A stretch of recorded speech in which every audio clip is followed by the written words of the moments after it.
Yeah. Yeah. If you take our their requirements is pretty easy. I can bring in my camera instead of doing the phone process. Please, I should have thought about it. World.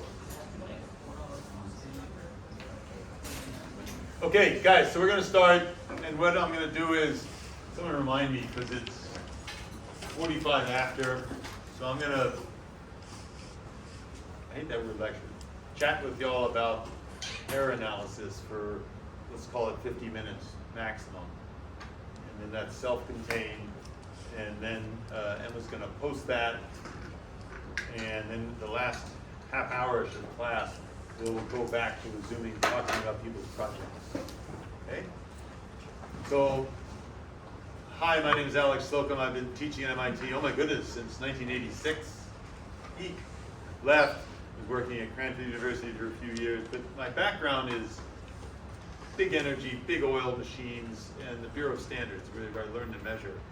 And a couple things is, first of all, the only law is 300,000 kilometers per second in a vacuum.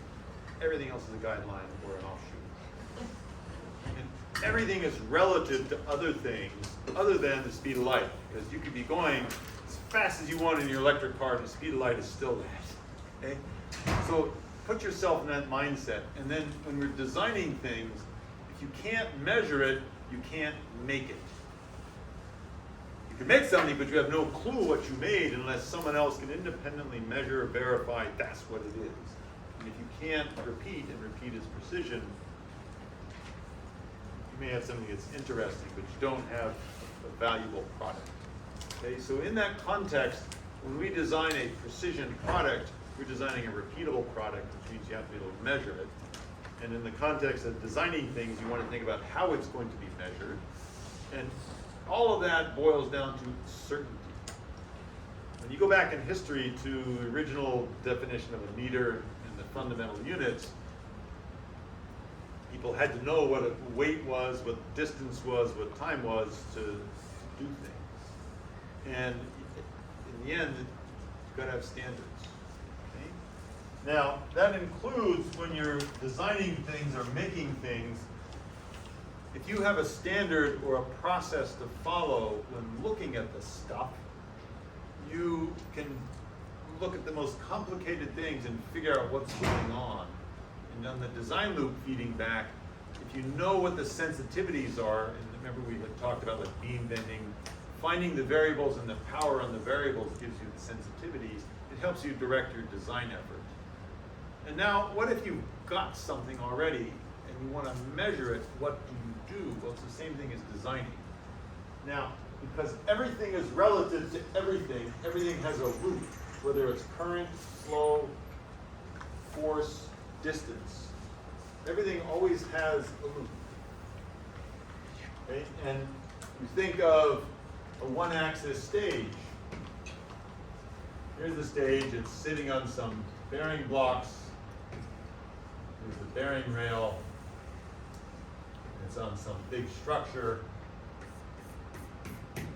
And I've got some sort of an actuator.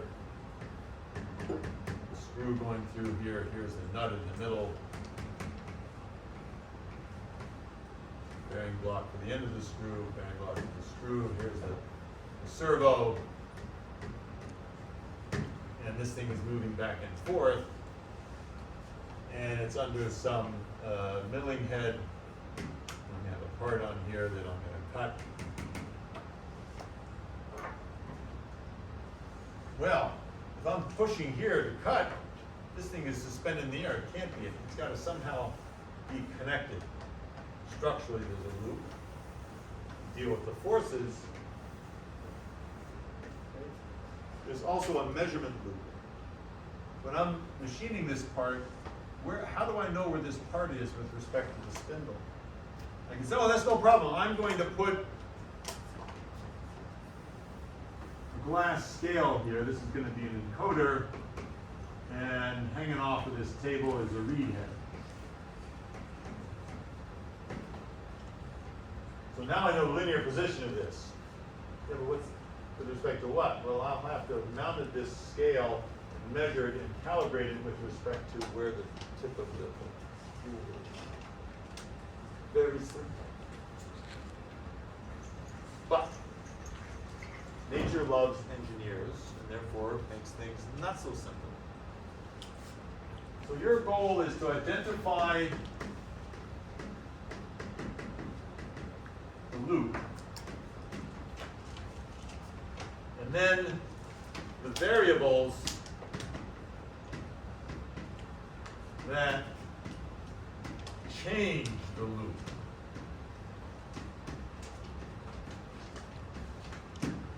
That cause errors in what you think the loop is.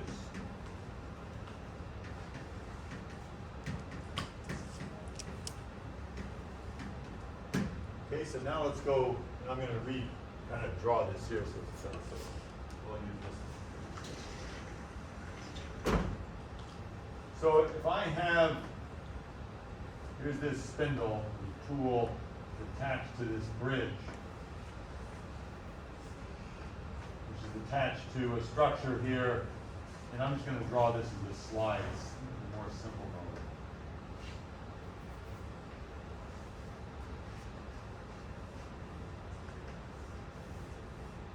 My goal is to know where this exposition is with respect to the tool. Here is my sensing. That sensing depends upon me knowing the shape of a loop.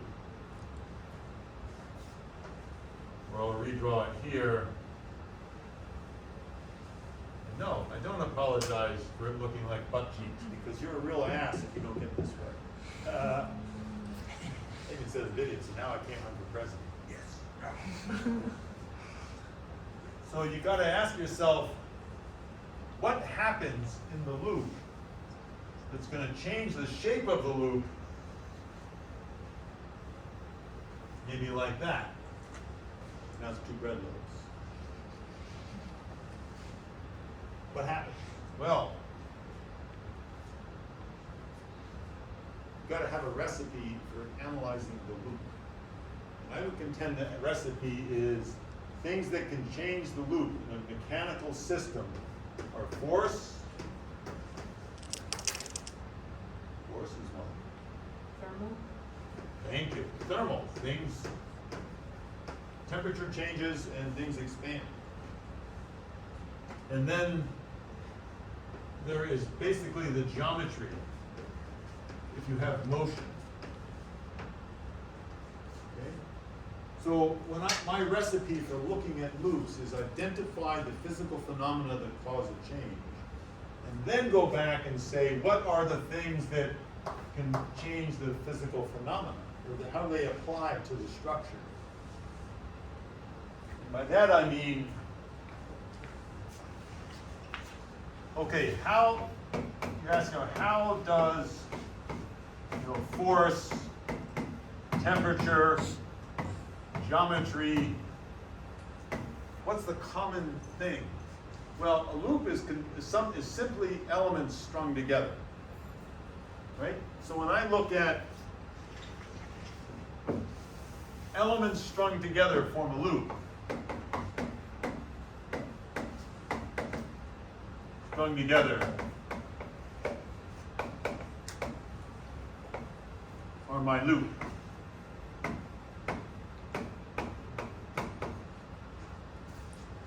That means I'll take one element at a time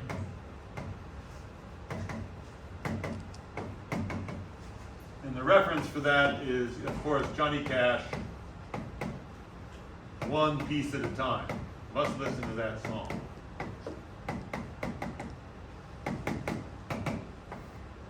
And then I say, if I have an element, and now I'm going to block my element up. Does that still work over here?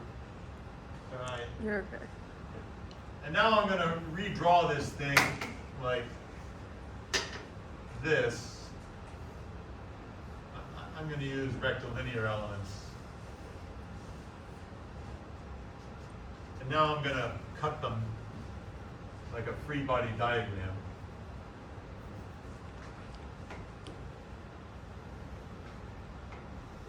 So I've taken my loop and I've approximated it by segments. And I've isolated one segment at a time.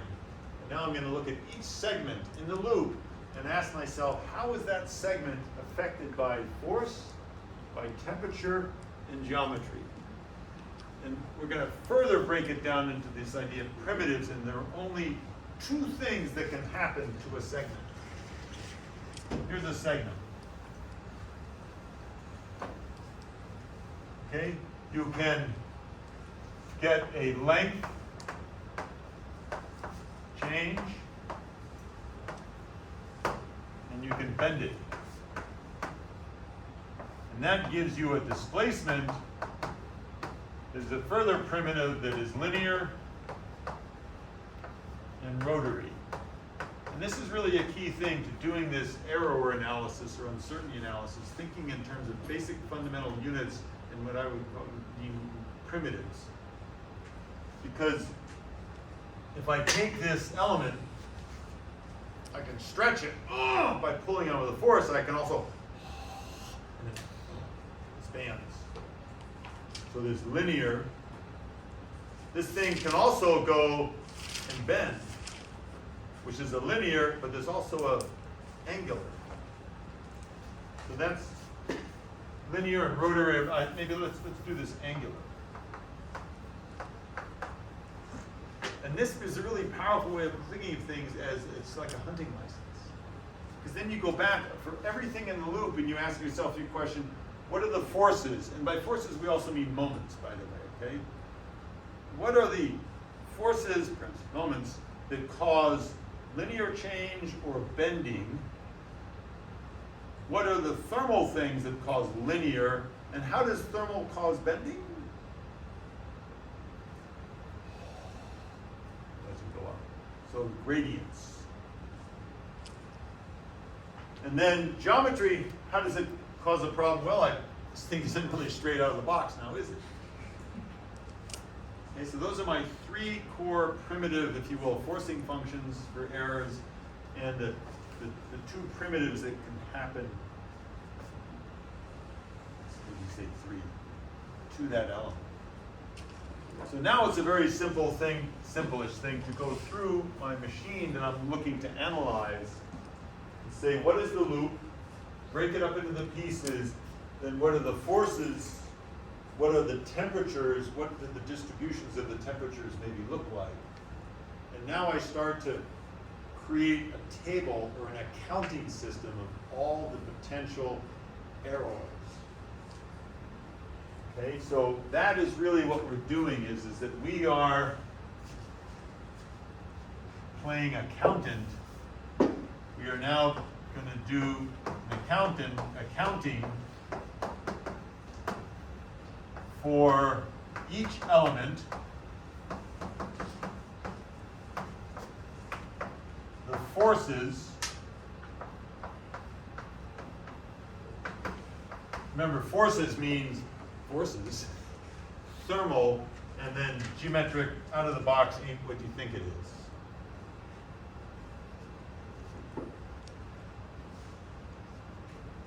And you're going to add them all up, and that's why it's often called an error. We're going to add up all these, accounting for the errors,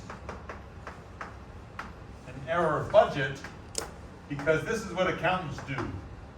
They say you have a total amount of money to spend, and how you're going to, you've got to create a budget for your house. Your income is umpteen bajillion dollars a month, and how are you going to spend it?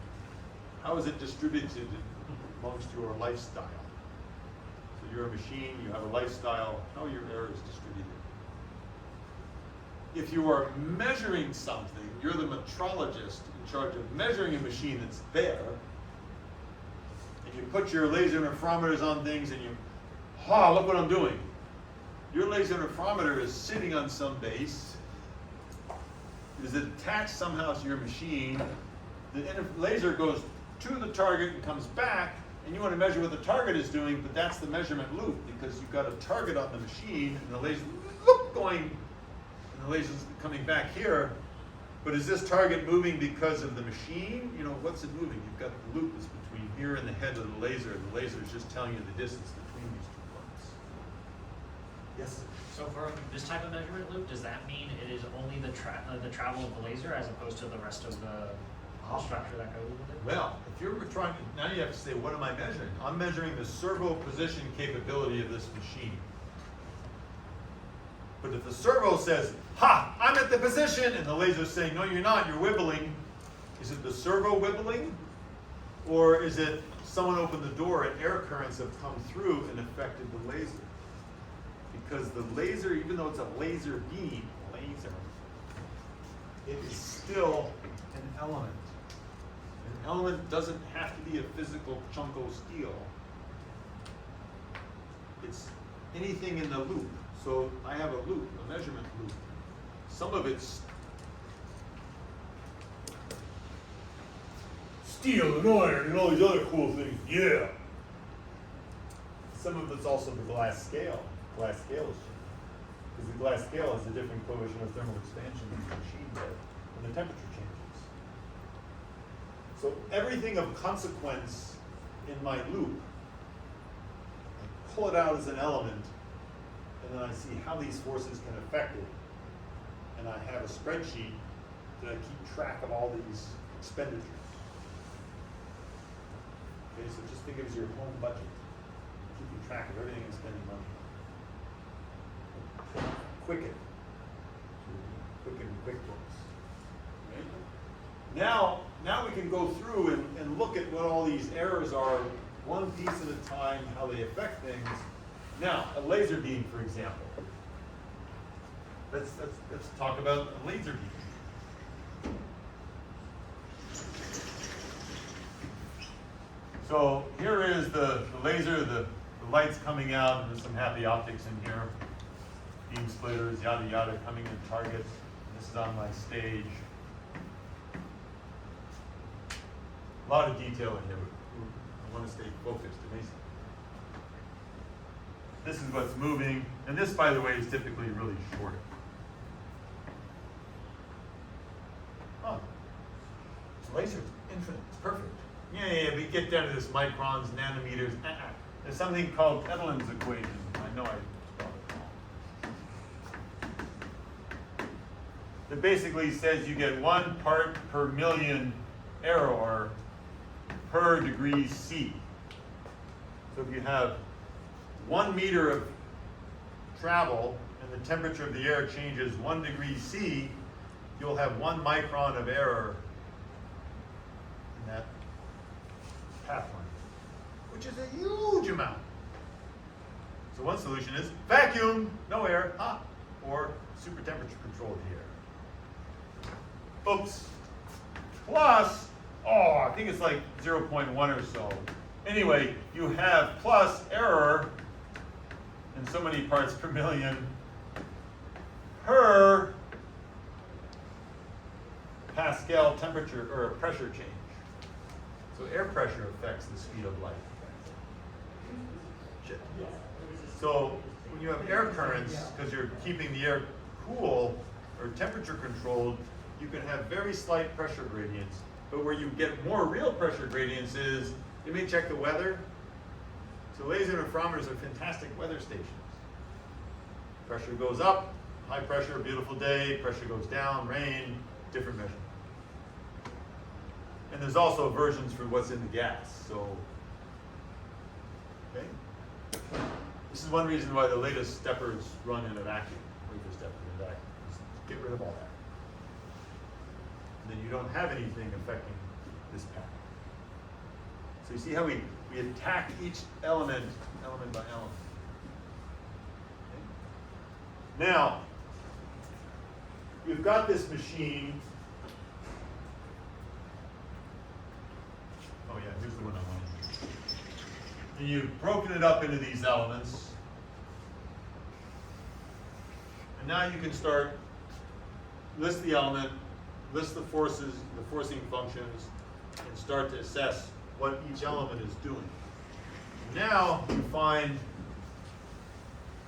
for example, the base. Here's the base sitting on the ground.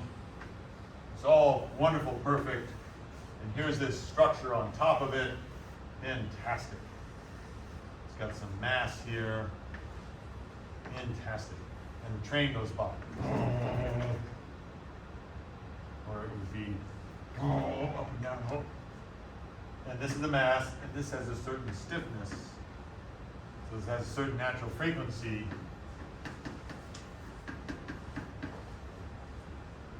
There's a certain amount of damping. So when you have ground vibration, stuff starts to shake. And you start getting excitations. So that's part of your error. In this case, for the structure loop, for the depth of the tool head. Oh, there's also a mode sideways. See, these elements have a forcing function on them, a dynamic forcing function of vibration. So force, you run through your error budget statically, and then there's also the dynamic component. So you can have a static error budget, and then you have dynamic error budget. Okay? Now, critical thing for a lot of instruments, and I want to keep my linear one. Critical thing for quite a few error budget or any of these systems is, and let's do a simple 2D thing. I'm making a machine that looks like this, and we'll put the bearing blocks here.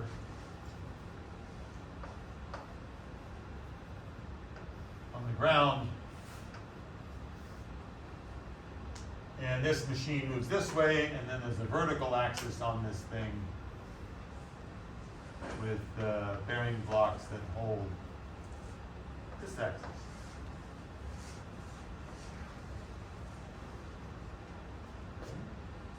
So I have as a loop this, and to represent this length changes,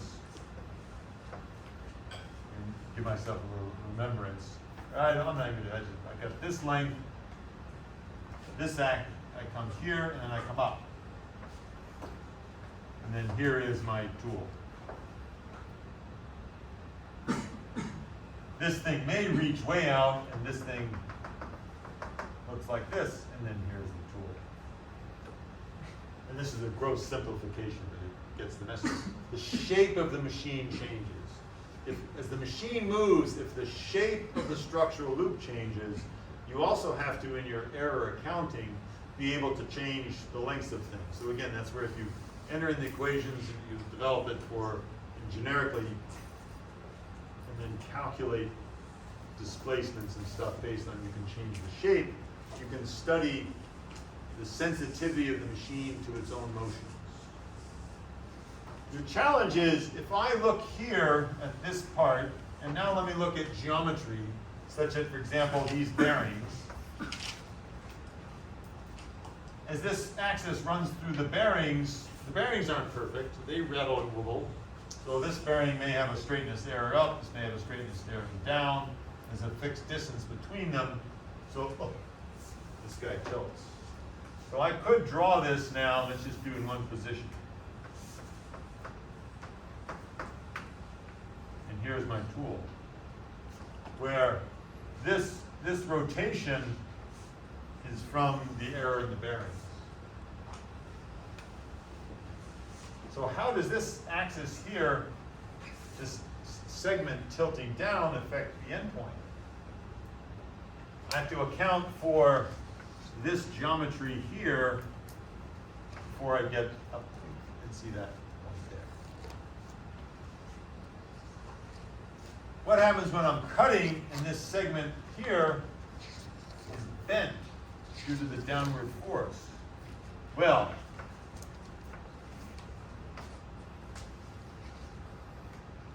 you see this slope angle here from the bending of the beam has also dragged my tool forward. So what we want to do now in the big picture of things is say, okay, we are going to, I'll get back to this dynamic piece here in a minute. We are going to identify the structural loop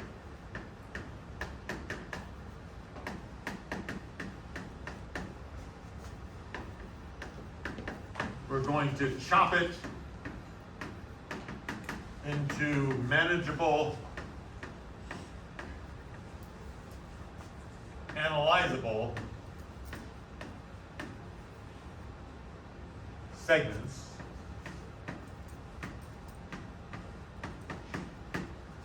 And now we're going to account for each segment's, forces and deformation and resulting deformations. And now what do we got to do? We got to reassemble it and look at the loop where each segment is deformed to see what has happened to the tool or the target for the interferometer with respect to the interferometer. And as we sketched a second ago, our challenge is, okay, fine, it's easy to get a segment in with, we chopped apart this structural loop, we put forces in it, by a free body diagram, we have the forces and moments on each piece.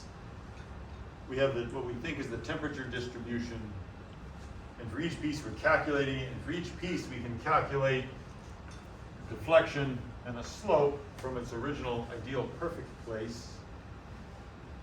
But to add it all up, you see we get some of this, one thing sits on the other, and the geometry becomes a real pain.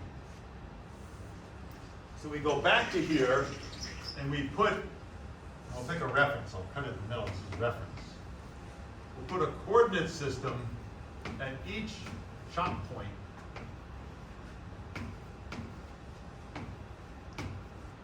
Now a closed loop is a lot harder, so for a closed loop, and I'll send out a Word document if someone reminds me on how to do coordinate systems. It's actually, I think, in the class reference material, but I want to send it out to the ASB general. To start, we're just going to take half of the machine. And there's some, in the document I'll send it, there's some tricks for that. And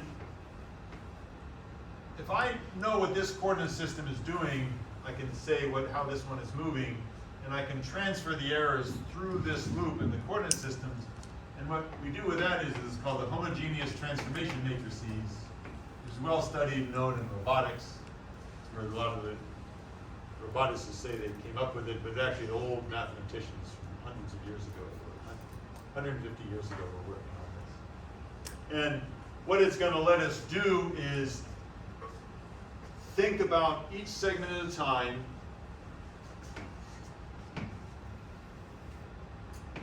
Here's this coordinate system, 1, 2, you'll follow it all through the loop, 1, 2, 3, 4. And what the HTMs will do is if you take and you bend this guy down, this coordinate system is now going to bend down and it's going to drag everybody else along with it.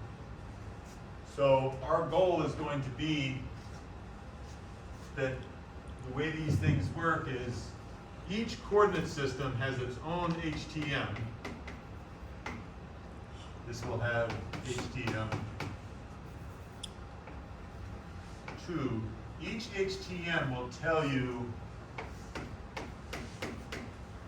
where is 2 with respect to 1. Sometimes the nomenclature depends on who's writing it. Okay? And if I take HTM for where did 2 move with respect to 1 due to these deformations,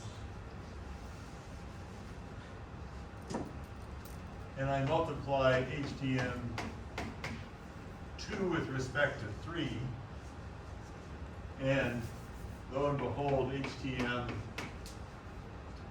of 1 with respect to a reference. And each of these is associated with one segment. I now know where segment 3 is with respect to reference. When all this stuff in the middle, I can have as many as I want, is bending and deforming. Okay, so that's the philosophy behind the math of one piece at a time, there's a homogeneous transformation matrix that will tell me where this end is with respect to that end. 2, 1. So if this thing is bending and moving, it'll affect this one. And then I've got another piece that's attached up here that will be this one. And I go right to the loop. Okay, and so lots of books discuss it. The Precision Machine Design book, the chapter that we uploaded for everybody, and I'll upload the other piece is in there. It's a spreadsheet that I created. Lots of people have their own versions of it. It's simple to do, tedious. This is why accountants get paid the big bucks. Keep track of where all the money is in a company.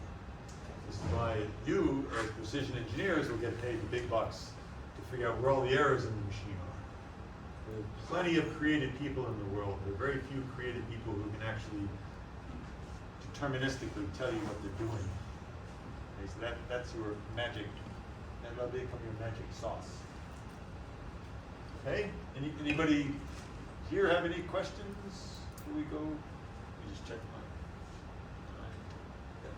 This tells us the transformation from one error to the other. Now, after I do that, do I apply another error at that place to then transform that error further on? Or is No, it'll drag it through automatically. Okay. That's why you only have to focus on your particular segment's transformation, homogeneous transformation matrix, and the errors in that. Or I guess combining them together. We have the error in 1, we've been transformed into 2. That's now only the error in 2 from 1. Can I add the error? Do I have to add the error? Or Or it'll ripple through. It'll ripple through. Because think about it, here, let's do a quick 2D angle example.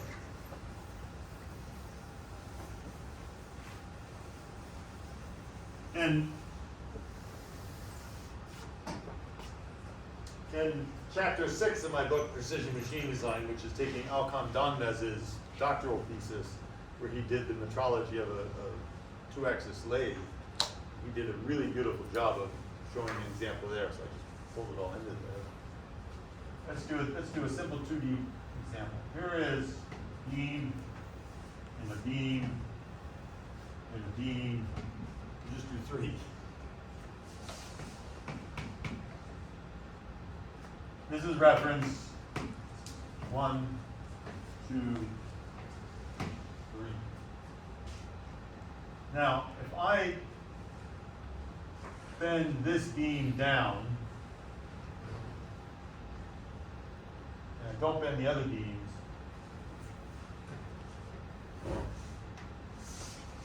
like that. And if I say I start at the end, where am I with respect to this one? And where is this with respect to this? And then where is this with respect to that?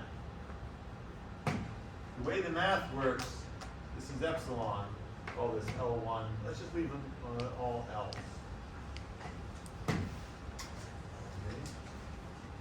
The way the HTMs work will be, where is this point here?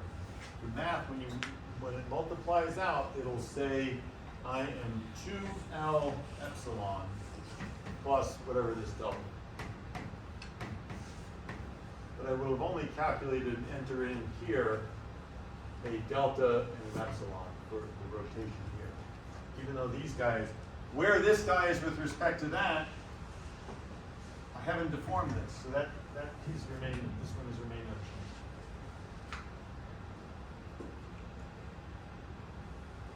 It's a 4x4 matrix, and I don't want to do the sines and cosines in the full thing now for that example. We can do that later. For now,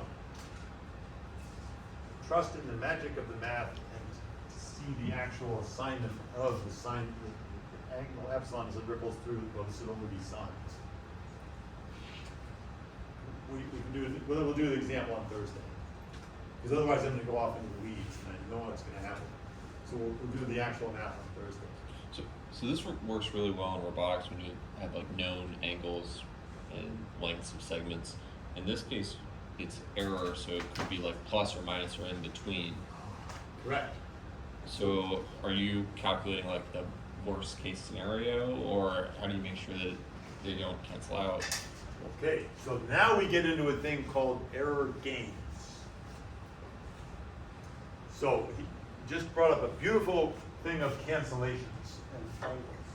Okay, and this is my nano contribution to this field. So first, now let's talk about flavors of errors. You've got two flavors. The first flavor is random,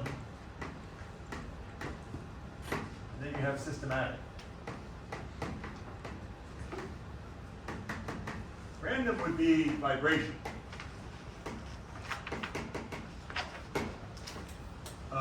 Some mechanical motion that I haven't bothered to characterize. Good friend Jim Bryan, sadly passed away, said there's no such thing as random mechanical error. You just don't have the money to figure out how to characterize it. So it looks random. Systematic is something you have a known load.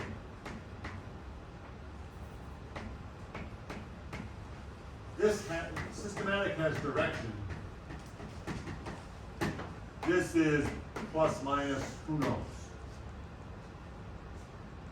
So in a three-dimensional structure, here's the problem you have.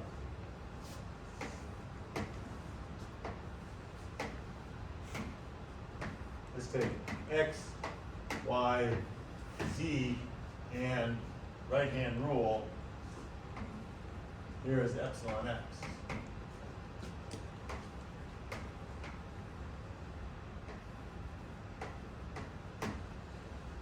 When you do the homogeneous transformation matrices and you start look, did I do that right?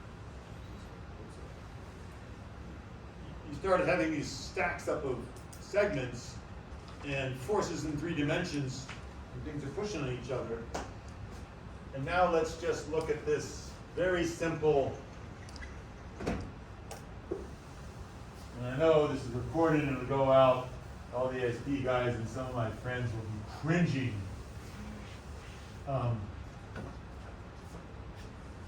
When you have an angular error,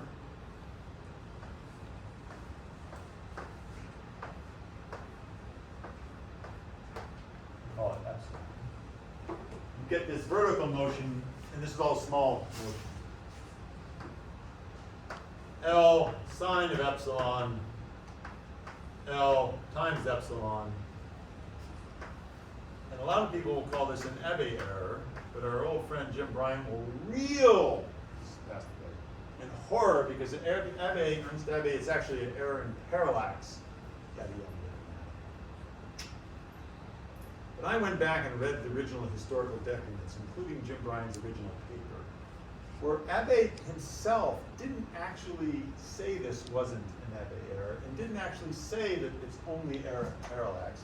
But Jim Bryan, quote, did the thing. It is my impression upon reading Dr. Abbe's papers that he would understand that his blah, blah, blah, is only error in parallax, and this sort of amplification of angular error times a linear thing is not the intent of what he intended, I think he intended. So therefore I'm going to call it Bryan's principle and whatever. So I said, well, if Jim can interpret it what some old dead guy did, Jim is dead, I can interpret what I think he meant is what you think Abbe meant, which Abbe said, no, it isn't. It's an error amplification of an angle. And therefore I, Ernst Abbe, want credit for everything, error in parallax, and simple this. So it's an Abbe error. So there.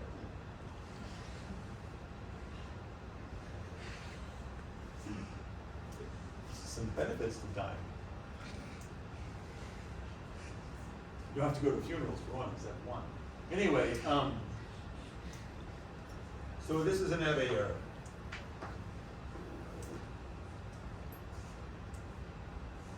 Linear amplification of an angle.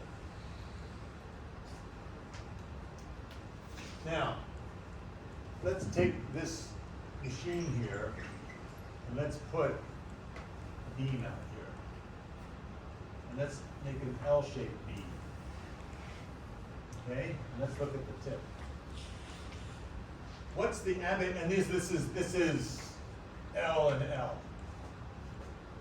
What is the error motion here to a positive epsilon x? And I'm going to make a table. Epsilon x, epsilon y, epsilon z. And I want to see what's the delta x, delta y, delta z of the tip. Okay? I'm going to put an epsilon x in here. This is going to go down by L epsilon x. So, in z it's going to, or in y it's going to go down. So it's minus 1. And we're just doing, we're not going to do cosine shortening this. Okay, what happens if I do epsilon y? What happens to the tip of this beam?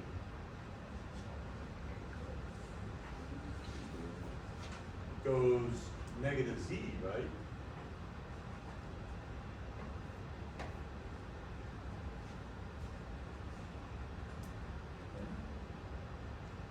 What happens if I do positive epsilon z to this in y? Wait a second, now it's plus 1.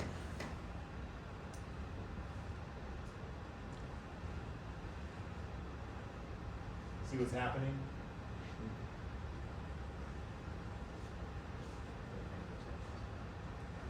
Because this whole thing goes up.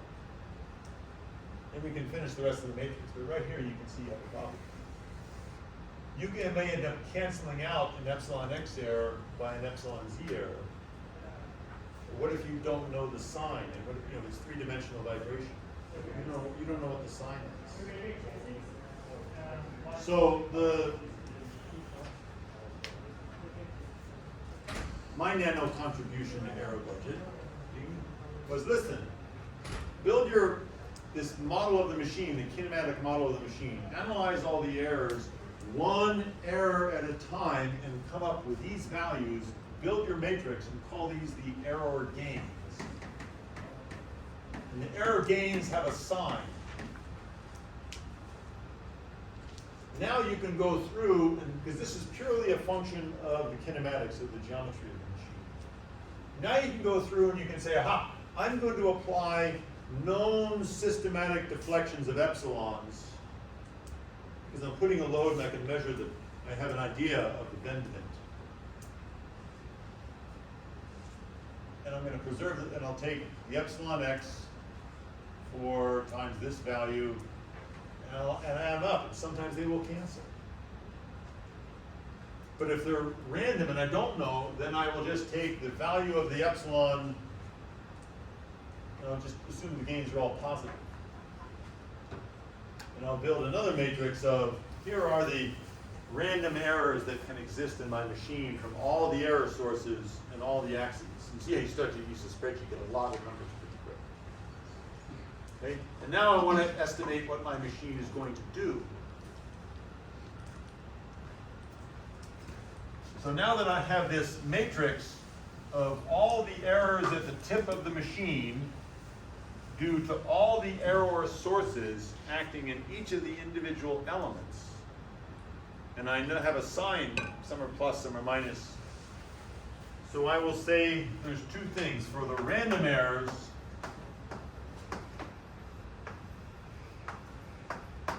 I have a worst case where the error total equals the sum of the absolute value of the error individuals.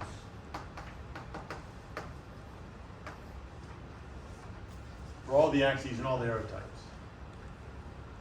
And this is, if you, your parents, your grandparents, all the way back to wherever it started, have all been hard partiers. You have been cursed for life, of your errors will always sum. Okay? If you want to put a intelligent design perspective, maybe that's detelligent design. The best case is, well,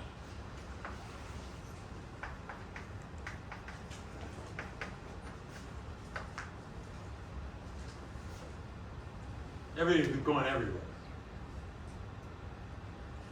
The best possible case could be, well, it's all immaculate conception all the way back. Everybody is a perfect human being, and it's all RMS. but you're never that lucky. Most of us are normal humans. Me included. See, I'm not wearing a tie. So, and this is what drives my wife absolutely crazy. And my other, she was a statistics person who taught statistics and stuff. She says, you can't do this. I said, yeah, I can because it works. So your expected value, being a normal human, of the error is going to be the sum of the absolutes plus the sum of the RMS over 2. That's a pretty good shock to what's going on. Because again, with randoms, you don't know if they're all happen to line up, the stars all align to curse you or to bless you. Most of us are in the middle. So some stuff goes well, some stuff can't. That's a pretty good expected value. But the main thing is you present the data. You present, here's what I calculate for every little piece everywhere. And here's if I add them all up, that's the worst possible thing. And here is if I do the RMS and everything. Okay, now, these are taking your errors. You say, is that the 1 sigma, 2 sigma, 3 sigma? What's the value of the error? So this is all based on, you're going to take what you think is your worst case thermal. Now, what you can do is a next step of sophistication. And Dan Fry here, who did his doctoral thesis in this, he did this for Landis Grinder, actually, I remember. You can say, aha, all these random errors for all these different axes, there's a statistical distribution of the potential for the errors, right? So now I can take, instead of summing up individual errors or doing the RMS, I can now do different combinations based on the probability of the magnitude of the error. So now you can get into some real actual statistics. But most of us don't have that much time to do that. So that's why to the first order, this gives you a pretty good estimate. And then where you really need to be worried about it, like if you're doing a wafer stepper, which is, $300 to $400 million machine, so there's a lot riding on it, plus the entire semiconductor production of the planet. You still have the same type of model, but the errors you introduce to study the effect of, you do the statistical variation of them. And then there's various statistical model ways to combine them. Okay, but it's still based on the basic kinematics of all this. Now one day, someone's going to put together a solid model, finite elementish thing, and there is a program. It's pretty good, but it's very expensive. It was called CTOL. I think there's a name for it. But if you look up CTOL, you'll actually find it. And it tacks on, I forgot how expensive it is, but like, big companies can afford it. But you build a solid model of your entire machine, and then you can put in the tolerance values for each of the parts. And is it a 1 sigma, 2 sigma, 3 sigma? So it will do that sort of statistical analysis to take your entire machine that you've put together of all these different parts, and you're entering in literally the tolerances for each of the parts, and then here's what the machine shape is. I haven't played with this for a while. So it'll do it for geometry, and you can get that case, and then you still have your solid model. You can run the finite elements, you put the forces or the temperature distributions to see what the machine is doing. And then you can add that to the tolerance version and see what the machine is doing. The core engine of this is all this stuff we talked about. That's the basic math. Okay, everybody grooving on what we're doing here? So, the first step in any of this stuff, start with a simple 2D model, or the planar model, and then expand into other dimensions. Now, how do you use this as a design person or as a metrologist? And then, so we'll do some more specific numbers. I'll walk through the spreadsheet kind of thing, how it can work on Thursday. But I hope this is a good flavoring for the philosophy of you have a machine, whatever it is, chop it up into, draw the loops, the structural loop, the measurement loop, break things up into individual elements along the loop. Now go and say, how does force or moments affect that? How does temperature affect it? How does geometry affect it? Bolted it together and it's wrong. Yep. In this example, you segmented each individual part at the whatever 90-degree angle. I know that's an assumption, but or Typically, guesstimate the mechanical connection is a good place. to the mechanical connection. Or if you've got a solid thing that's an L, you can make a virtual cut and put this here because it's easier to do cantilever beams. Cantilever beams are really easy to analyze. An L beam, you can, it's easy, but in the end, even doing an L beam, you want to cut it. Depending on what structural mechanics course you took, you'd still cut it and do it as two. So with that example, would you recommend doing it as 2 or keep it? I would do this as 2 in reality, but I wanted to I wanted to go through what's here to show you. Here's the problem: if you just blindly put it together without recognizing this issue of the sign. And Jim Brown and I got along really well. I've known him for many, many years, and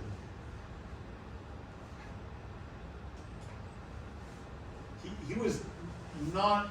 He knew math had to be done and stuff, but he was not one to get a pencil and a calculator out. So we actually tag teamed with this experience and just could see nanometers. But anyway, so he was a big fan of writing everything out and writing every sources and doing the error budget. Okay? And he always had good people working with him to do that.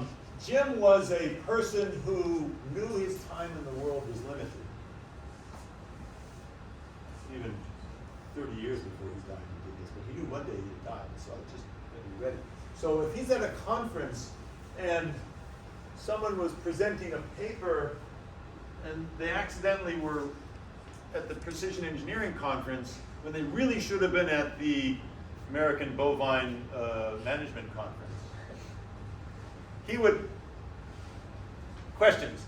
Yes, Dr. So-and-so, magnificently presented paper. Unfortunately, it's all shit. Right? I don't think it's shit. It's all wrong. You're just wrong. Let me walk you through why you're wrong. Okay? Now, the first thing is, you're assuming that the thermal error is just linear, but you're probably going to have a gradient which is going to cause a bend in it. Just like that. What's your answer?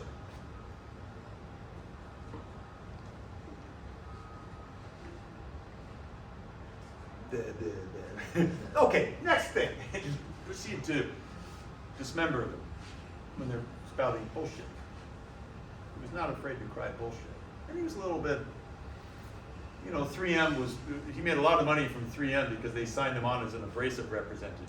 That was a joke. Jim would have laughed, actually. I don't have time for this shit. Why are they presenting this junk?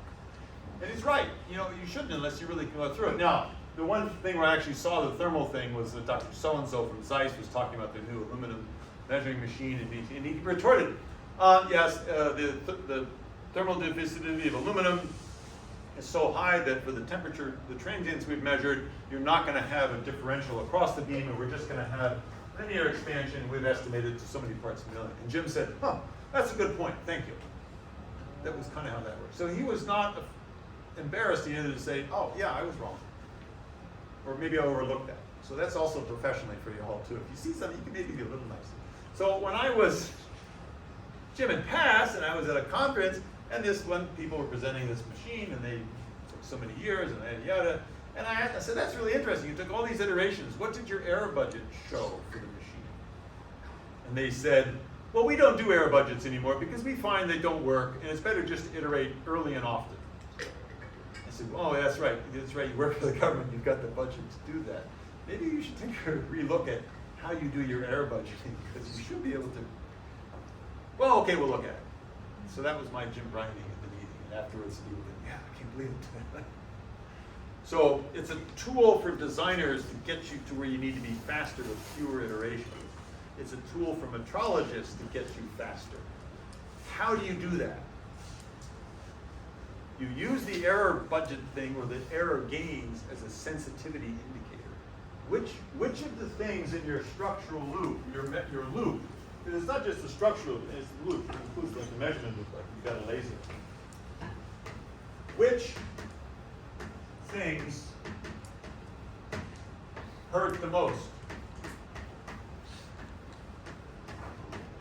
That's what you'll get from your error gain matrix, and then your final error estimate. And now you can focus and kick off the big ones first. Why are you spending effort trying to deal with a nanometer when you've got a micron about? Fix the micron, then get to the nano. Okay? So that's how you use it as a design person. Now, the other way you use it as a design person is you built this thing and you say,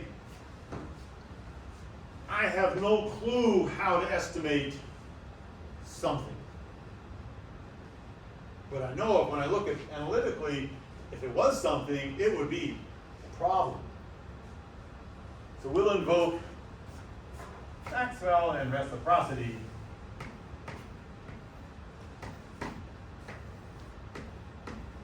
That was the example. An interferometer, you got a problem, Edelin's equation, run it in a vacuum. You can't always do that. There was a machine called the Large Optics Diamond Turning Machine, the most impressive machines in the planet, blah, blah, blah. Lawrence Livermore Labs, I wrote it up as a case study in my book. The Livermore guys are great about that. What they did is for the moving axes, they actually had bellows that would move and hold the exit of the light beam really close to the target. So most of the path of the interferometer actually ran in a vacuum. So a whole separate machine, and sometimes it's referred to as a metrology frame. Well, metrology frame is the thing that doesn't move, or it helps you to cancel out any sort of environmental errors from your measurement. So you have a structural frame, and on top of it you put a measurement metrology frame that is not influenced by the environment or the structure. So the thing would move over 2 meters, and to have 2 meters of vacuum is actually not that hard because of the bellows they designed. Whereas the 2 meters of light and air would have been a total disaster for the air budget. Because you have a big machine with a giant thing spinning, and the environment is just yuck for an interferometer. And you couldn't ever put the whole machine in that. Okay, so if you've got something that may be a problem that your error budget identifies, and you don't know how to deal with it or it's too much, then just get rid of it. Sometimes easier said than done. So one thing people who do a lot of these machines find out is vibration is a problem. And train goes by. We used to have my lab used to be in the basement of building 35, it's the train tracks. You could always come in the morning and see the data. What is this crap? Oh, the train must have gone by. And you try, and so you have isolation. So how do you isolate? So now we're going to come back to what I said I would come back to, which was the dynamic piece, which was in your machine, your loop, you're going to estimate the natural frequency. This is of the total stiffness of the structural loop. This is the estimate of the total mass of the machine. It gives you your first order characteristic frequency of the machine. There'll be particular segments of the machine with the stiffness and the mass that you'll see locally where you're shaking. But here's your first order estimate of what the machine is doing. And anything environmental, there's an air conditioner running. Yeah, that uses a compressor and it's shaking the building. And this thing is probably jumping around. Better to put an interferometer between, measure the distance between my cups. Oh, look at this! You can see the shaking. This thing, and that's not this thing shaking. That's the table vibrating and bending that's causing these kids. Oh, that was a lot of fun. Ready?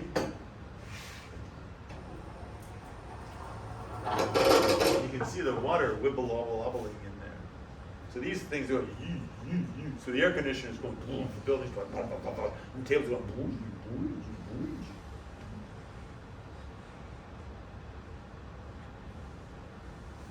we're wrecked.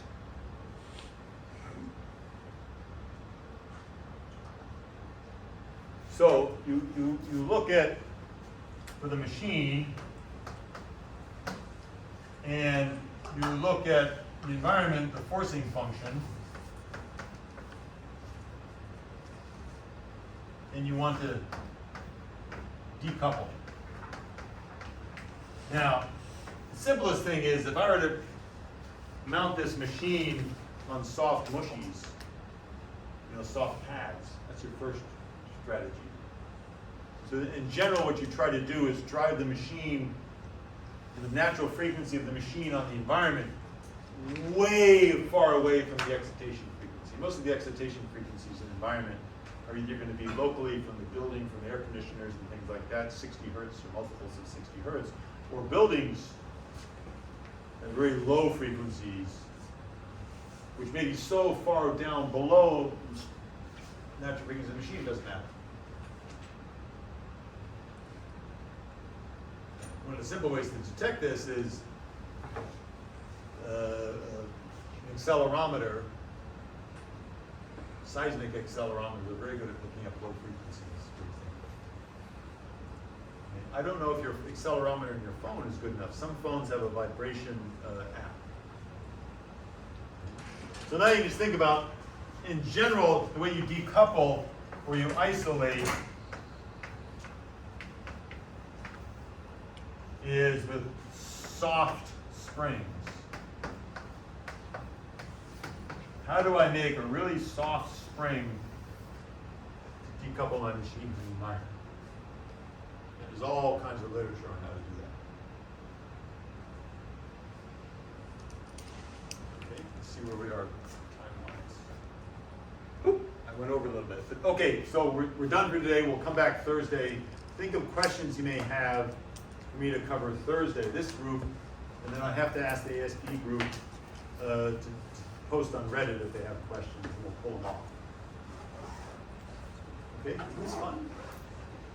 It's extraordinarily tedious and painful, and most really smart, creative people don't have time for this. So that's how I get snowboarding trips. All right.